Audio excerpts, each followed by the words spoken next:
Bienvenue sur le podcast 1000 écoutes. Je pense que l'objectif est assez explicite, mais détendez-vous, vous n'êtes pas sur le podcast qui doit faire 1000 écoutes, mais sur le journal de bord de mon autre podcast. Il reste maintenant 22 semaines avant d'atteindre la date fatidique à laquelle il va falloir avoir 1000 écoutes par épisode. Pour me présenter rapidement, je suis Lucien Roy, je suis Family Officer. Mon métier est d'aider les dirigeants dont la fortune dépasse 50 millions d'euros à gérer leur patrimoine. J'anime le podcast intitulé Le Family Office, qui est ma formation continue auprès des meilleurs professionnels de la gestion de fortune. C'est un podcast de niche destiné aux professionnels de la gestion de fortune, et mon but d'ici le 30 juin 2024 est que chacun des épisodes soit écouté par 1000 professionnels de la gestion de fortune, et je te partage les coulisses de cette croissance dans ce podcast informel. Voilà. Très rapidement, le plan du podcast qui est toujours le même.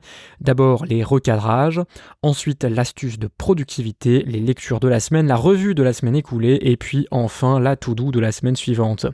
Voilà, bon, ça me fait toujours plaisir de rallumer ce micro. J'aime bien enregistrer, j'aime bien disposer mon matériel chez les autres, mais j'aime bien aussi le disposer chez moi, parce que le podcast Le Family Office est bien sûr un podcast d'interview. Donc dans lequel je trimballe ma petite valise et je vais rencontrer des professionnels, je vais chez eux installer mon matos et ensuite je le désinstalle et je repars. Donc ce que je disais, ça me fait plaisir de faire ce petit point, ça commence à devenir une habitude, ça fait la troisième semaine qu'on fait ça, c'est vraiment pas mal, je t'en parlerai dans la suite, je trouve que ça m'a pas mal aidé, notamment dans certains de mes objectifs, donc on aura l'occasion d'en parler. Sans plus attendre, je te propose donc de rentrer directement dans le plan du podcast avec les recadrages. Recadrage, c'est parfois une simple phrase ou la réalité qui nous met une leçon. Le but de cette section est de capitaliser dessus pour progresser. Donc j'ai 2 recadrages cette semaine. Tu vas voir, ça va être un épisode normalement qui va être assez rapide, sauf si je suis très bavard, parce que c'est une semaine qui a été assez concise, qui est passée très rapidement, et ça devrait aussi être le cas la semaine prochaine. Mine de rien, il y a quand même pas mal de choses qui se sont passées, donc j'aurai 2-3 trucs à te raconter. Donc le premier recadrage, c'est de changer son horizon de temps pour aller plus rapidement. C'est une histoire qui m'avait pas mal touché il y a quelques mois. C'était celle des standards de temps que les gens se mettaient, et c'est vrai que je me suis rendu compte que beaucoup de personnes avaient des standards de temps très différents. C'est-à-dire qu'il y a des personnes qui, quand on leur dit qu'ils doivent faire quelque chose, ils vont le faire d'ici la fin de semaine, d'autres ils vont le faire d'ici la fin de journée, d'autres ils vont le faire dans l'heure, d'autres ils vont le faire dans le mois, et au final, l'argument qu'on pourrait tirer de ce rythme intérieur de chacun, c'est que si on veut pouvoir réaliser plus, eh bien, il pourrait être intéressant de changer notre rythme, de changer nos standards, notre horizon de temps, et donc se mettre une contrainte un peu plus rapprochée, qui nous permette donc de tester plus rapidement, d'itérer plus vite, et donc d'avoir des résultats qui seront plus importants et qui ne se feront pas attendre. Et là, ce qui est intéressant, c'est que ce petit podcast 1000 écoutes, ça me permet de me fixer des standards de temps qui sont de l'ordre de la semaine. Et donc ça veut dire que dès que j'ai quelque chose à tester et que j'en ai parlé dans un épisode, forcément j'ai envie de t'en reparler la semaine suivante. Et donc ça me force un petit peu à agir là-dessus et à agir pour être fier de moi au moment de faire le point. Parce qu'en fait, ce que tu vois pas, c'est que ce podcast, surtout ce qui me permet de faire, c'est juste avant de le préparer. Donc quand je suis en train de préparer le podcast, je suis obligé de refaire le point sur tout ce que j'ai fait cette semaine. Et c'est vrai que les semaines comme cette semaine où j'ai accompli pas mal de trucs, où j'ai changé des choses, etc., ça me rend fier de moi. Et donc le fait d'avoir cette deadline-là, ça fait que ça me bénéficie grandement, et mon horizon de temps a un petit peu changé. Parce qu'avant, le podcast, on va dire que ça a toujours été quelque chose de secondaire, ça l'est toujours aujourd'hui, même si j'ai cet objectif qui me motive d'autant plus, et qui fait que du coup j'ai un horizon de temps un peu plus court. Avant, je me disais toujours que de toute façon le podcast ça passait après, et donc si j'avais pas testé ce que je voulais tester d'ici la fin du mois, c'était peut-être pas la fin du monde, et donc ça allait un peu plus lentement, et je pense que ce défi des 1000 écoutes va me permettre de pas mal accélérer. Et d'ailleurs on en parlera dans la suite du podcast, c'est un des points qui m'a intéressé cette semaine. Autre recadrage, donc recadrage numéro 2, c'est de créer un quotidien conforme à ses attentes comme racine de la productivité. Donc ça pourrait aussi être une astuce de productivité, je l'ai mis dans le recadrage parce que voilà, c'est comme ça. J'ai trouvé cette semaine que j'étais très, très efficace, malgré un temps très comprimé. Cette semaine, grosso modo, j'ai bossé que le week-end parce que tous les soirs, j'avais autre chose à faire, soit des soirées entre amis, du sport, du ménage, etc. Plein de petites choses de maintenance comme ça, de la vie courante, qui faisaient que j'avais pas le temps de faire le podcast, d'autant que voilà, on rentre pas forcément, on rentre pas à 17h du travail, donc forcément ça prend du temps et les soirées sont assez courtes, surtout quand on a, comme moi, besoin de dormir pas mal. Et beaucoup de semaines, ça aurait pu me frustrer.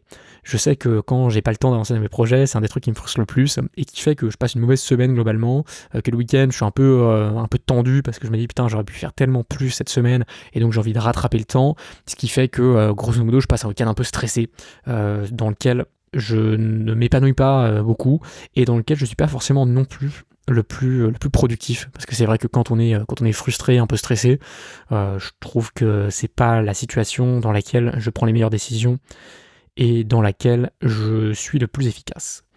Donc là, cette semaine, ce qui est intéressant, c'est que je savais, grâce au podcast 1000 écoutes, ce qui allait se passer. J'avais fait le point sur la semaine, je savais quels étaient mes objectifs, je savais ce que je devais faire et le temps que j'allais avoir pour le faire, parce qu'évidemment quand je planifie la semaine comme je l'ai fait là, pour la semaine prochaine, tu vas voir, il y a quand même pas mal de petites choses, je suis obligé de me rendre compte, de regarder le temps que je vais avoir la semaine prochaine. Parce que si je ne consulte pas ça, c'est la recette de la frustration, la recette des projets qui prennent de plus en plus de temps et qui dépassent leur deadline. Et là, du coup, cette semaine, je savais que j'aurais que le week-end pour travailler, et donc ça ne m'a pas frustré de ne faire que ça, parce que ma semaine était conforme à mes attentes, et donc c'est quelque chose que je vais chercher à continuer à mettre en place, parce que c'est une façon qui m'a permis de réaliser beaucoup de choses, et de le faire avec une grande efficacité, sans aucune frustration qui est d'autant plus inefficace qu'elle ne sert absolument à rien, parce qu'en fait, depuis le début de la semaine, je savais que de toute façon, j'aurais pas trop le temps de travailler dans la semaine, donc ça aurait été logique d'avancer comme ça et de savoir que de toute façon, il n'y aurait que le week-end pour travailler. D'ailleurs, quand je dis travailler, c'est bien sûr travailler sur le podcast, parce que le travail, sinon, je travaille tous les jours, comme toi certainement. Donc voilà, quand je dis travail, c'est travail sur mes projets, sur mon projet de podcast. Donc maintenant, on peut passer à l'astuce de productivité.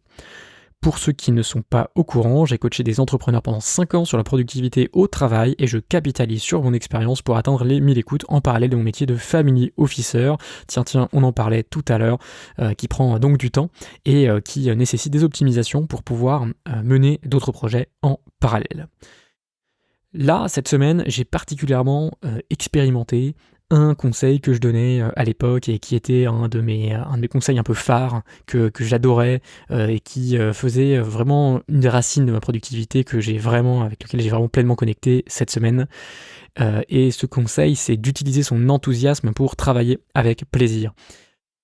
Je pense que quand on est au travail avec des collègues, avec un chef, etc., avec des responsabilités particulières, un rythme imposé par la vie des affaires, on a moins besoin de motivation. On a moins de besoin de motivation parce que tout notre environnement est conçu pour nous motiver.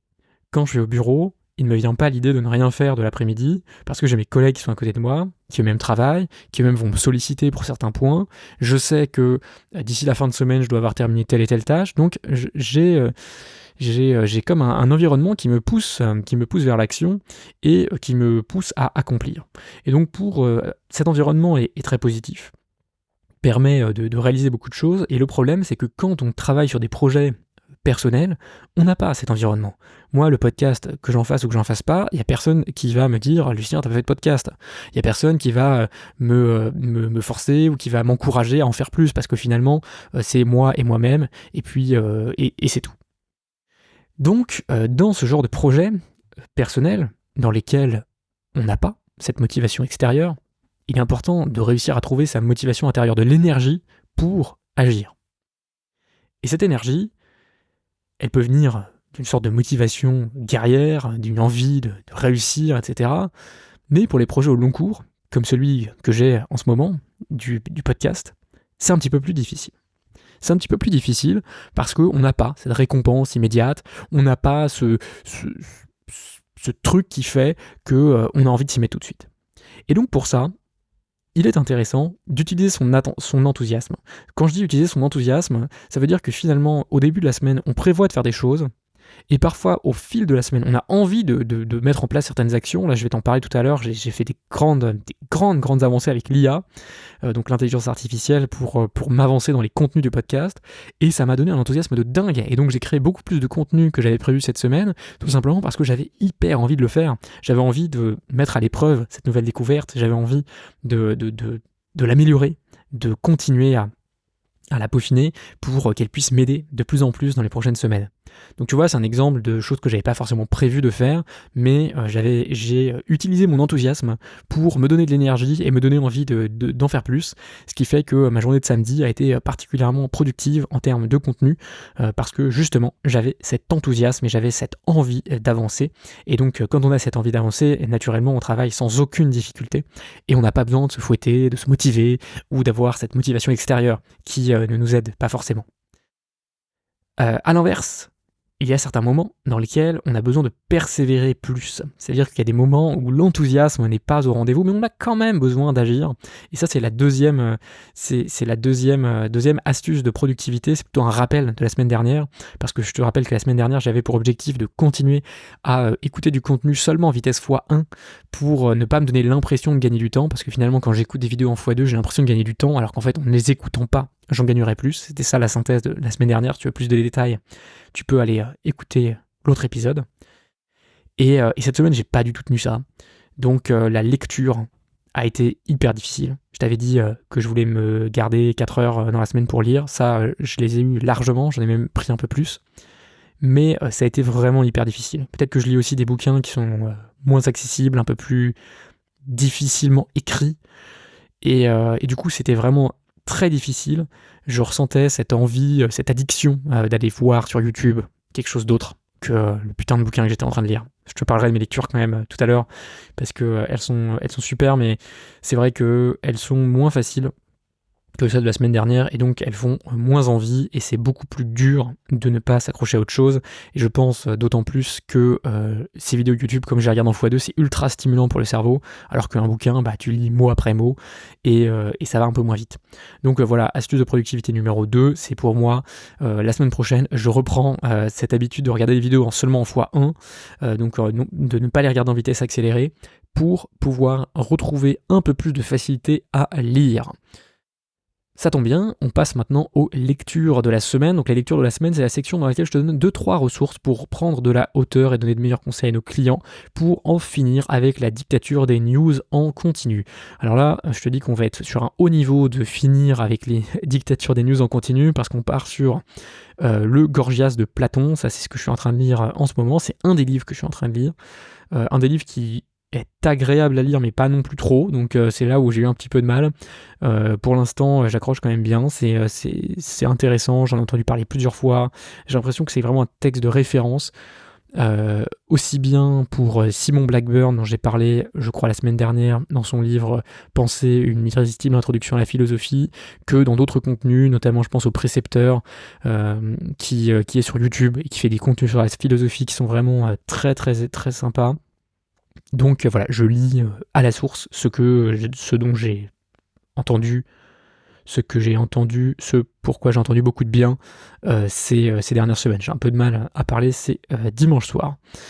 Deuxième lecture de la semaine qui est aussi en cours, donc j'aurai un peu moins de recommandations à te faire, même si je l'ai déjà bien entamé, je l'ai repris sa lecture là cette semaine, c'est Les Penseurs libéraux. Les Penseurs libéraux, donc un livre écrit par 2 universitaires qui reprend toute la pensée libérale et qui essaye d'en faire une synthèse, qui reprend aussi beaucoup de textes d'auteurs et qui nous les propose à la lecture. Ça, je trouve que c'est très intéressant, parce qu'aujourd'hui, t'es pas sans savoir qu'on est dans un monde libéral, où la philosophie sous-jacente de notre société, où beaucoup de nos choix sont faits en fonction du libéralisme, et je trouve ça intéressant de remonter un peu à la racine, de comprendre pourquoi on fait telle chose de telle façon. C'est vraiment un livre passionnant que je t'invite vraiment à lire, parce que c'est comme revenir un peu au fondement de notre société, et ça, c'est absolument passionnant, dans la même dans la même veine, mais plutôt dans un caractère anti-libéral. J'ai lu récemment Jean-Claude Michéa, pour lequel le précepteur a aussi fait des vidéos très éclairantes. Et lui est plus anti-libéral, et donc j'avais envie de contrebalancer cette lecture par une lecture plus libérale pour un peu avoir l'avis des deux côtés, parce que comme je me le dis souvent, quand je lis un livre écrit par un auteur qui a réfléchi pendant des années sur un sujet, je suis toujours hyper convaincu de son point de vue, mais aussi parce qu'il n'y a pas de contradicteur, et donc c'est intéressant de lire des livres qui se contredisent entre eux pour pouvoir se forger un avis plus éclairé. Donc voilà pour les lectures de la semaine.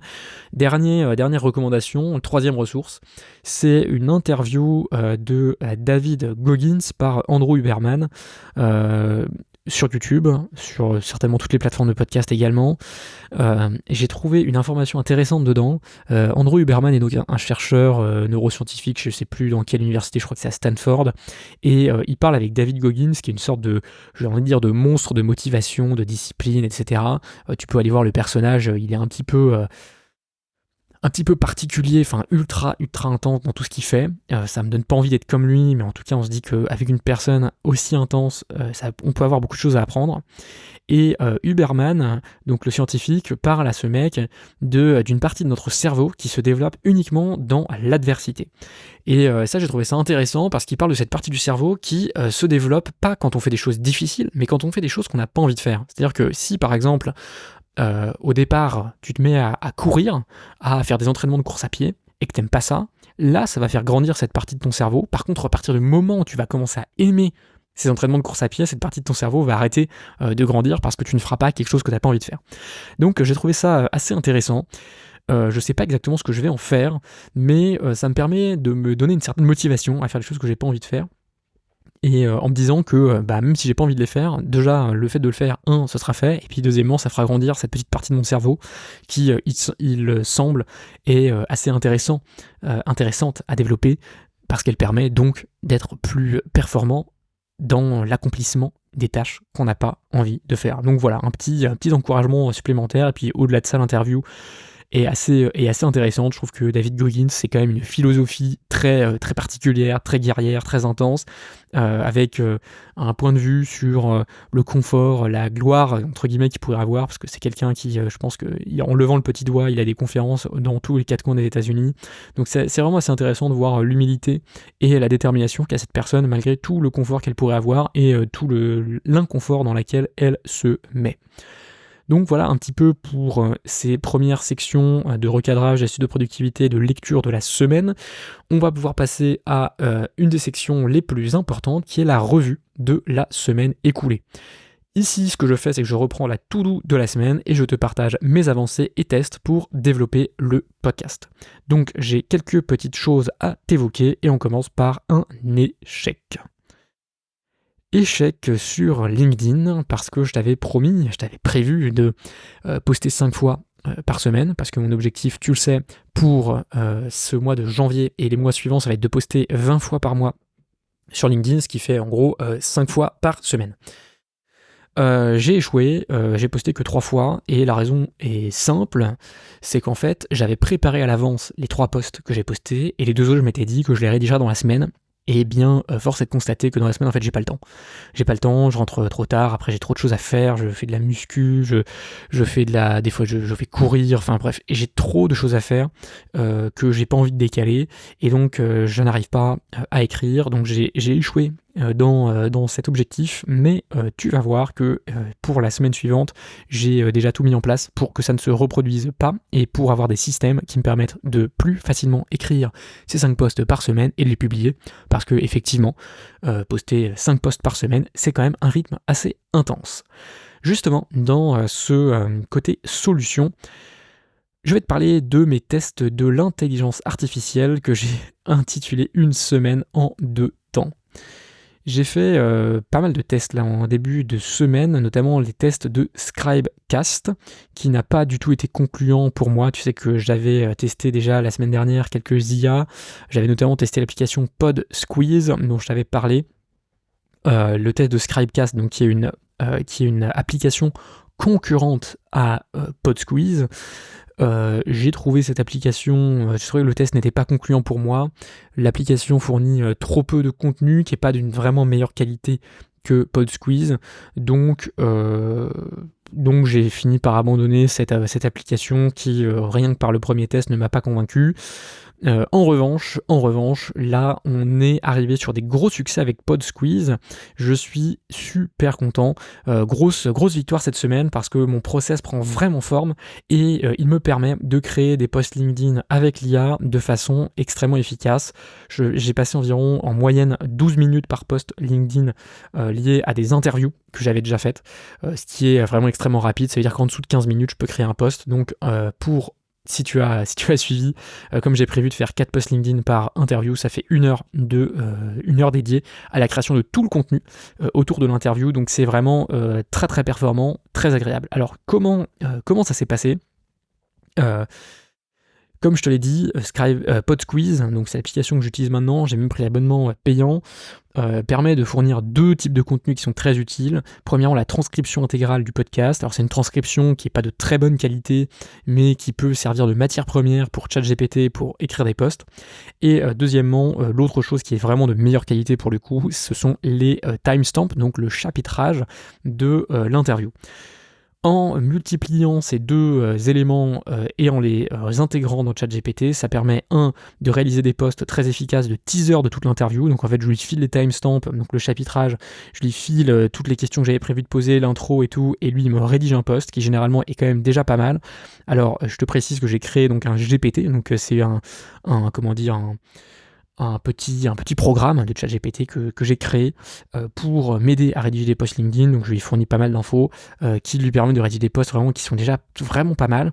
Ensuite, grâce au chapitrage, j'arrive à détecter dans l'interview des éléments qui sont intéressants, qui pourraient faire de bons posts LinkedIn. Je vais directement au niveau au bon timecode. Je copie-colle la transcription dans ChatGPT, je lui donne 2-3 instructions pour qu'il me fasse un post et bam, ça me fait un post qui est déjà généralement quasiment prêt à l'emploi. Donc après, souvent je fais quand même pas mal de retouches pour faire en sorte que le post puisse être un peu viral, mais sinon c'est vraiment exceptionnel. Vraiment, ça me fait gagner un temps de dingue. Je pense qu'avant ça me mettait au moins, pour faire un bon post, au moins 30 minutes. Et là, on divise par 2, donc c'est vraiment génial. Surtout que ça enlève aussi tout l'aspect très fastidieux de trouver des thèmes de posts à écrire. Ça, je sais pas si tu t'imagines en fait à quel point c'est chiant de faire ça, alors que là, vraiment, c'est comme si ça se faisait tout seul. Donc, énorme victoire avec l'IA cette semaine.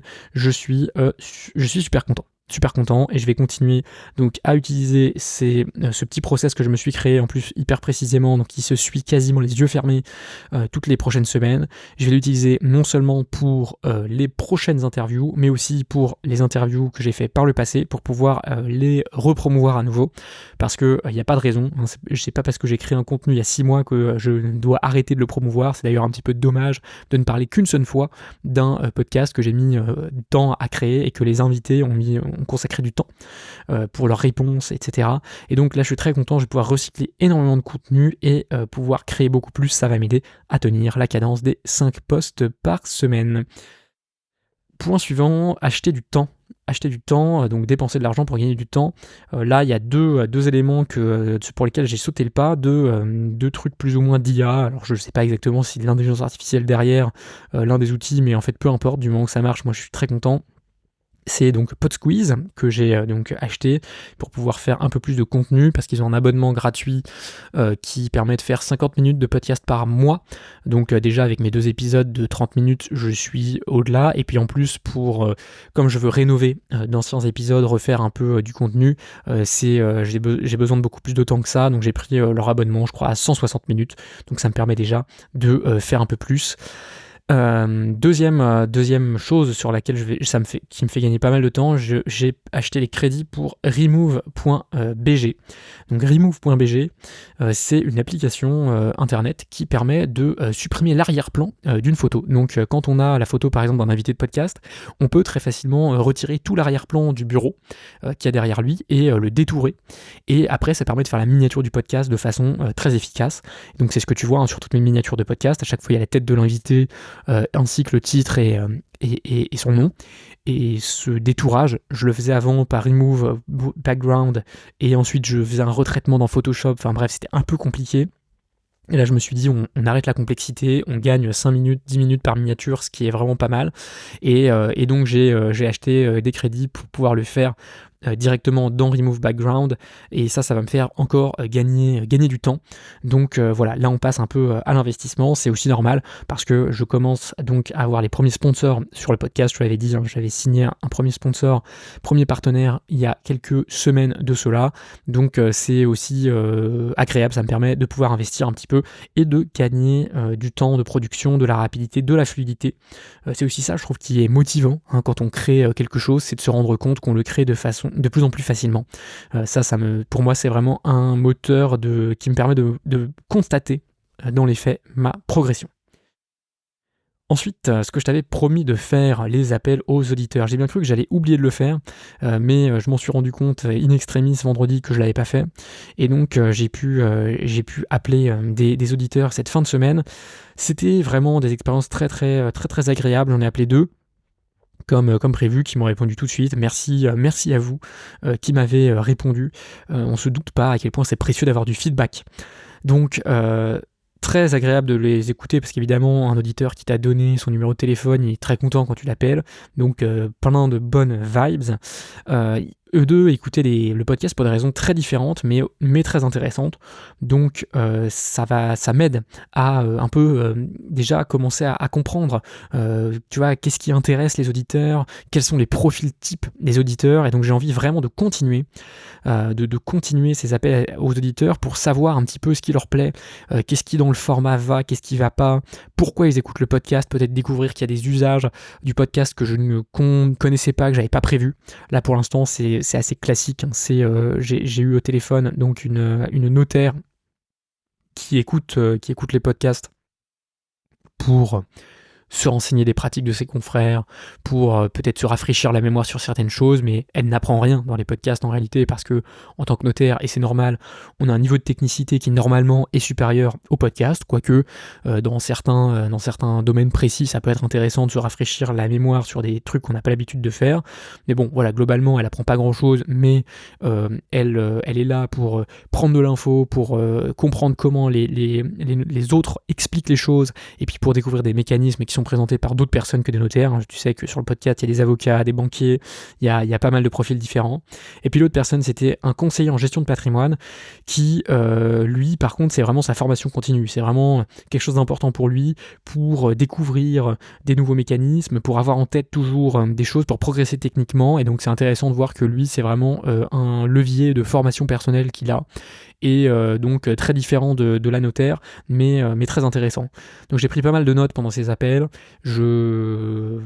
Globalement, il y a une seule remarque qui ressort en commun de ces deux personnes, c'est que la durée des épisodes est un peu longue, parce que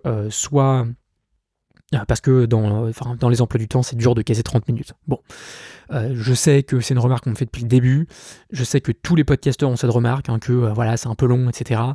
J'attends d'avoir pas mal d'autres feedbacks pour savoir si c'est quelque chose de très très partagé, ou si c'est juste ces 2 personnes que j'ai appelées. Mais ça pourra donner lieu à des contenus shorts, des contenus raccourcis, peut-être des coupures dans certaines interviews, non pas dans l'interview intégrale, mais peut-être des sous-contenus qui seront tirés des interviews et qui permettront à tout le monde de se libérer du temps. Voilà, à voir, c'est un chantier en cours, et donc je suis très content d'avoir appelé des auditeurs. Je vais essayer de continuer à en appeler d'autres, parce que c'est vraiment très agréable et très intéressant d'avoir des auditeurs au téléphone. Ça me permet de comprendre un petit peu ce qui plaît dans le podcast, et de comprendre qu'est-ce qui pourrait être amélioré, etc. Donc vraiment super expérience, je suis ravi de l'avoir fait, et je vais essayer de mettre en place un process pour avoir toujours des numéros de téléphone d'auditeurs que je peux appeler. D'ailleurs, si tu fais partie des auditeurs du podcast Le Family Office et que tu as des remarques, ou même si tu n'as pas de remarques, en fait j'ai préparé une petite structure de questions qui me permet directement de recueillir les feedbacks. Donc si tu écoutes le podcast Le Family Office, que tu écoutes celui-là aussi, n'hésite pas à m'envoyer un petit mail. Comme d'habitude, pour m'envoyer un mail, c'est très simple. Tu t'abonnes à la newsletter le-family-office.fr, et ensuite tu réponds au mail qui t'a envoyé le premier email d'inscription, et comme ça je pourrais te lire directement. Donc si tu es dans ces auditeurs-là, n'hésite pas à m'envoyer ton numéro de téléphone, je t'appellerai avec grand plaisir. Autre tâche très importante, c'est la métrique de succès à fin janvier que je devais fixer pour savoir en fait si j'allais modifier ma stratégie ou pas. Pour rappel, ma stratégie pour le moment pour atteindre les 1000 écoutes par épisode, c'est de foncer sur LinkedIn, de mettre le paquet et donc de publier tous les jours. Et si ça suffit, donc de faire 20 posts par mois, je ne vais pas me mettre forcément dans d'autres tâches parce que c'est, je trouve, faire des posts LinkedIn une façon assez efficace d'acquérir des auditeurs qualifiés pour les podcasts et de pas trop me disperser. Et donc je vais voir si c'est suffisant pour moi de faire ça ou s'il faut que je mette aussi en place d'autres moyens pour acquérir plus d'auditeurs. Et la métrique que je vais regarder fin janvier pour savoir si c'était suffisant ou pas, c'est est-ce que j'aurais réussi à faire 2500 écoutes ou pas en janvier. Donc là, ça va être la métrique que je vais regarder. Pour l'instant, c'est assez bien emmanché. Le premier podcast de janvier a eu pas mal de succès. J'espère que le deuxième en aura aussi, ça permettra plus facilement d'atteindre ces 2500 écoutes et j'espère aussi qu'il y aura de la conversion sur mes posts LinkedIn, ça de toute façon je le vois directement, est-ce qu'il y a des gens qui vont sur le site du podcast ou pas, donc je te tiendrai au courant. 2500 écoutes, c'est l'objectif de janvier. Si on multiplie par 6 pour les 6 prochains mois, ça fait que 15 000 écoutes, alors qu'il faut que j'en fasse 20 000 pour atteindre l'objectif. Mais on va dire que ce sera la bonne tendance d'augmentation ou de croissance qui me permettra de progressivement dépasser les 3300 écoutes par mois. Et donc d'atteindre la moyenne de 1000 écoutes par épisode d'ici fin juin. Donc ça, je te tiendrai au courant évidemment des évolutions. Pour l'instant, on est pas mal. Je crois que sur le mois de décembre, il me semble qu'on a eu un peu moins de 1800 écoutes au total. Donc c'est un score qui est pas mal déjà, mais qui va être amélioré avec le défi. Deux dernières choses dans ma to-do. Je trouve que c'est une section un peu longue et pas forcément très intéressante. Si tu as du feedback là-dessus, n'hésite pas à me le donner. Je me dis que faire la longue liste de tout ce que j'ai fait la semaine dernière, c'est pas forcément hyper intéressant et ça prend pas mal de temps. Donc peut-être que je raccourcirai cette section, que je ferai en sorte de plus sélectionner et de pas trop développer. Bon, en tout cas, je vais terminer l'épisode comme j'avais prévu. Donc, deux dernières choses intéressantes pour le coup sur la to-do list de la semaine dernière.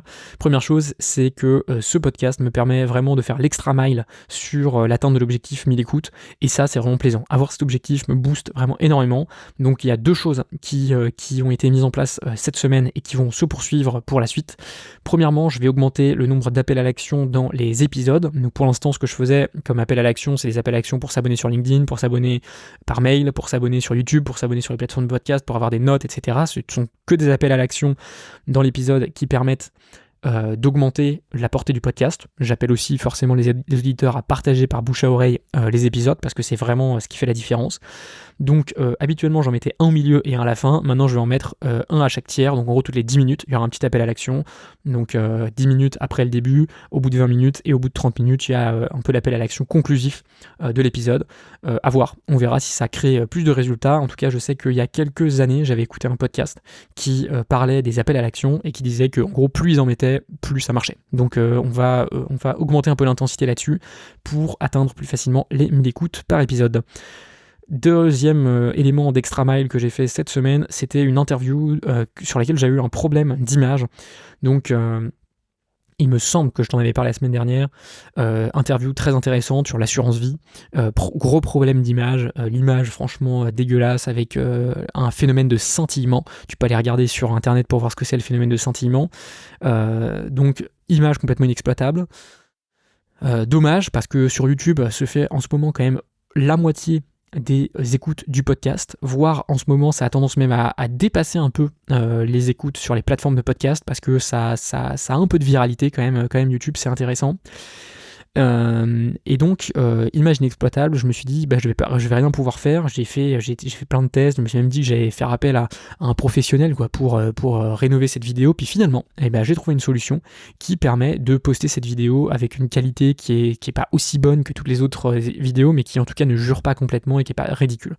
Donc j'ai monté cette interview, elle en plus été validée par l'invité qui appartient à une grande banque et donc qui avait besoin de faire un peu d'aller-retour avec ses services pour vérifier la conformité à la ligne éditoriale de la maison de l'interview, mais ça a été validé, donc c'est super, tu pourras voir cette interview qui sera postée dans les prochaines semaines.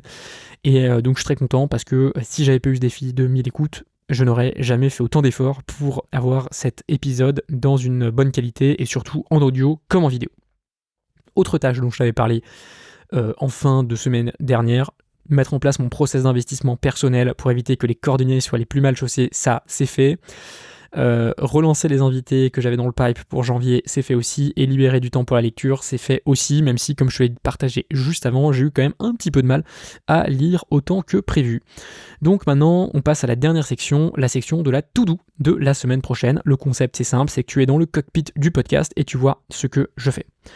D'abord, ça c'est un truc que je partage pas trop sur le podcast, mais je vais quand même t'en parler très très rapidement du côté pro, donc du côté de mon métier de family officer. Ça va être une grosse semaine la semaine prochaine, pas mal de prospects dans le pipe, mais aussi des clients qui arrivent, donc ça va me prendre pas mal de temps. Je pense que ça va être une bonne épreuve de mon système qui doit pouvoir tenir malgré des challenges extérieurs et donc pas mal de temps que va me prendre mon métier cette semaine. Donc voilà, je vais surtout essayer de maintenir le cap et de maintenir les routines cette semaine et pas forcément d'avoir des objectifs trop ambitieux. Le but, ça va être vraiment d'exécuter, pas trop de réfléchir, et si j'ai un peu de temps supplémentaire, j'ai des petites tâches bonus que je vais te partager. Donc premièrement, sur le fait de continuer l'exécution, tu l'as compris, mon truc ce mois-ci, c'est vraiment de poster 20 fois dans le mois. Et donc cette semaine, j'ai déjà préparé les 5 posts de la semaine, donc je suis prêt, ils vont pouvoir être postés chacun un par jour, et ça va être une des réussites de la semaine, je l'espère à la fin de semaine. J'ai déjà tout préparé, donc normalement il n'y a aucun problème. Je vais également préparer la sortie du podcast de la semaine prochaine, ça fait partie de la routine. Je vais relancer un futur partenaire avec qui j'ai pas encore eu le temps de rééchanger. Ça va être parmi les gros chantiers de la suite, ça va être de trouver des sponsors, de trouver plus de sponsors. Ensuite, trouver des contacts pour apparaître dans des journaux. Là, il y a pas mal de journaux de gestion de patrimoine que j'ai identifiés. Le but, ça va être de les approcher doucement et avec sensibilité pour pouvoir avoir des articles dans ces journaux, pour qu'ils me partagent et pour que je puisse être découvert par des nouveaux professionnels qui ne sont pas forcément trop sur LinkedIn et qui ne sont pas forcément non plus trop dans le monde du podcast. Ensuite, la mise en place de mon process d'investissement, parce que bon, je te l'ai dit, ça y est, il est défini, mais maintenant il faut le mettre en place, et pour le mettre en place, j'ai besoin que tous mes comptes soient ouverts, et donc là j'ai des comptes qui sont en cours d'ouverture ou de transfert, et donc si d'ici la fin de semaine ils sont ouverts / transférés, je vais pouvoir mettre en place ce process d'investissement, donc perso, ce qui sera très bien. Deux dernières tâches. Faut que je trouve aussi une façon de récupérer 2 numéros d'auditeurs par semaine pour pouvoir les appeler. Ça va vraiment être un des trucs sur lesquels il faut que je trouve une façon d'avoir des numéros de téléphone régulièrement pour pouvoir les appeler, parce que je trouve que c'est vraiment essentiel et j'ai pris beaucoup de plaisir à le faire cette semaine, donc j'ai envie de poursuivre ça. Toujours avoir du temps pour la lecture, 4 heures minimum par semaine. Je pense que j'aurai un peu plus de temps cette semaine, mais c'est pas dit. Donc je vais essayer toujours de faire l'effort de me libérer du temps et de pas être trop sur la procrastination YouTube. Et la tâche bonus dont je t'ai parlé tout à l'heure, c'est si j'ai le temps de rechercher des idées, de faire des recherches sur les idées de sponsors que j'ai. Parce que en fait, l'enjeu du Family Office, de mon podcast, c'est d'être vraiment une source de confiance pour les auditeurs, et donc il faut que j'ai des sponsors d'une qualité absolument irréprochable, qui ont une réputation eux-mêmes irréprochable. Donc avant même de pouvoir me mettre en contact avec des sponsors, il faut que je fasse un peu de due diligence, donc que je vérifie leur réputation, que je vérifie s'ils font bien leur travail, que je prenne des avis de personnes que je connais sur eux, et donc voilà, ça me permet je dois faire un peu de recherche, et donc ça, si j'ai le temps, je vais commencer à faire un petit peu de recherche comme ça pour certains sponsors potentiels que j'ai identifiés et qui pourraient être intéressants, mais bon, ça reste facultatif, parce que comme tu le sais, le but jusqu'à la fin janvier, c'est de se concentrer au maximum sur les côtés d'audience, donc faire augmenter le nombre moyen d'écoutes par épisode, et puis à partir de début février, ce sera de se concentrer un peu plus sur les sponsors, parce que tout ça va faire un peu effet boule de neige, parce que qui dit sponsor dit argent, dit potentiellement un peu de délégation, potentiellement un peu plus de contenu, potentiellement du coup plus de facilité à créer davantage, et donc va dire aussi plus d'audience, donc ça va être un peu un effet boule de neige qui va se créer avec le podcast, mais pour l'instant on commence par amorcer la boule de neige, c'est-à-dire avoir plus d'audience. Donc voilà un petit peu pour cette semaine, je pense qu'on a fait le tour.